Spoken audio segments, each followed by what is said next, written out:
This is our land and this is our history. What will you fight for and with whom? Said Vladimir Zelensky, the president of Ukraine, just 3 hours before the invasion of Ukraine began. In 2022, when we believed that every conflict could be resolved and every nation would honor basic human rights, the unbelievable happened: war, or as the Russians call it, the rescue mission. Saying that they are rescuing Ukrainian nation from neo-Nazis, saying that a bleeding pregnant explosion survivor is an actor with makeup on, or saying that the bombings didn't happen at all. It's clear that it is a horrendous propaganda coming from Kremlin, although I ask, is that the only propaganda we are seeing in this war? And is propaganda always bad? In the 21st century, instead of cutting communication lines, US strategy is flooding the internet with messages that drown out opposing narratives. Even verified Ukrainian accounts have pushed stories with questionable veracity. Ukrainian minister publishing young Russian soldier's phone call.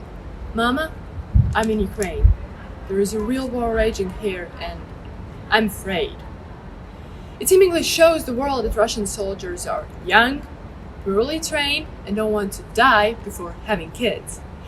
Internet is filled with stories from an old lady shooting down a drone with a jar of tomatoes to a woman throwing out pieces of shattered window while singing Ukrainian anthem. We have heard the mystical stories of Ghost of Kiev, a Ukrainian pilot who single-handedly shots down 6 Russian planes, collecting nearly 1 billion views. Meanwhile, we haven't heard any numbers of Ukrainian casualties.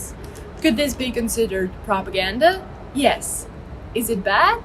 No, actually the opposite.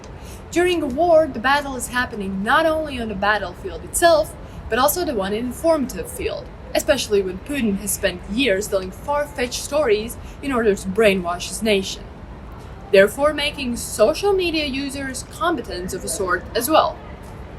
Thankfully, we can already see which side is winning in this digital war.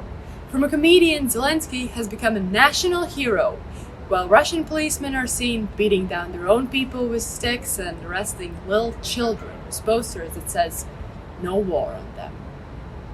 We can open the eyes of Russian people. We can be a morale boost of Ukrainians, showing them support and being aware of horrifying crimes that are happening right now as I speak. Propaganda can be beneficial to society. Be aware and stand with Ukraine.